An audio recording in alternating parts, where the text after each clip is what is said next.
race in Lincolnshire. Durham, Lincolnshire, Lancashire, Staffordshire, Derbyshire, some of the councils you've won.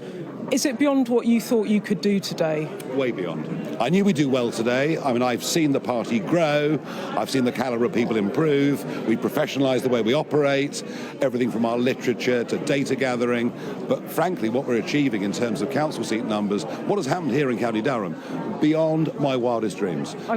Just goes to show people are ready for real change. It's interesting as well, when you look at the national equivalent vote, so how at the end of the day, when all the votes are counted, how you might go in terms of vote share, it could be that Reform become the biggest party in terms of these elections, in terms of vote share.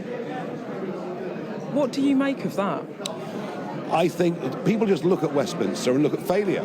You know, the Conservatives swept on a massive wave, including seats up here in the so-called Red Wall that they won. A wave of optimism.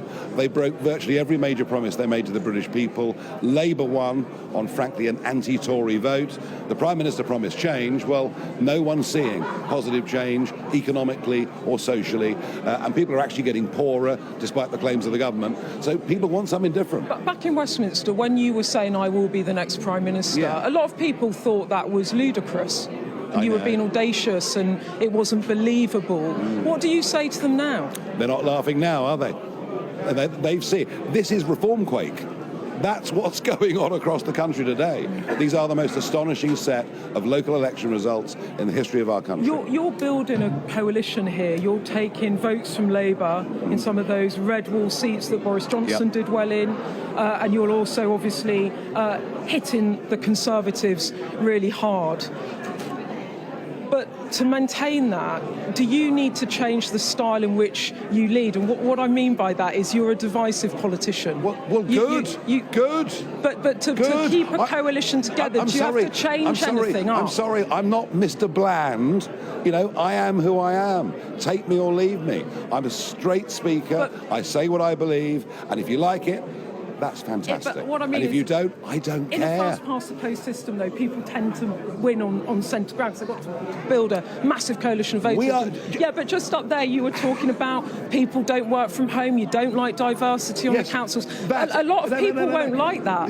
What you're missing is that is the centre ground of public opinion. There's a silent majority that believes in the things that we believe in. Westminster, and dare I say it, much of the media is out of touch with where this country is moving, and I think that's what today's election results prove.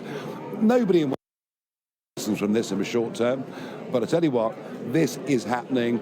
It's not a one-off, it's real. So, sort of divisive politics, or are you going to carry on doing that? Do you know, I mean, I'm a bit older than you. I know, you're not that much. Michael Thurt versus Margaret Thatcher in the 83 election, you could say was divisive politics. They both had completely different worldviews. And there wasn't much love lost between one and the other. But provided it's civil, provided it's within reasonable rules, I think politics is about having a choice of different visions that some love and some hate. One other question. I noticed on stage there you said that the councils that Reform run are now no longer going to allow the government to house illegal migrants coming over on boats claiming asylum. You're not going to allow them to be housed in your local area. I said we fight them. Yeah, can you just explain that? Because that was a new piece of information. Yeah, so basically central government scatters young males who cross the English Channel around the country, and most come pro rata to the northeast and the northwest, and they're imposed upon councils, and councils kind of, in theory, have to accept them, where they're going to find a much more robust response here. Can you stop it, though? We give it a go. You're going to give it a go. And final question. Badenoch, and what's your message to Keir Starmer? The message to Keir Starmer, sarcastically, is please keep doing what you're doing. And the message to Kemi Badenoch is, well, frankly, the Conservative Party's finished today. It's gone. It's dying in the shires. It has no future. It stands for nothing. It serves no purpose. Any chance of doing a deal with them to unite the right? I don't want to do a deal with them. We're going to win the next election on our own. OK, Nigel Farage, thank you very much. Thank you. Excellent.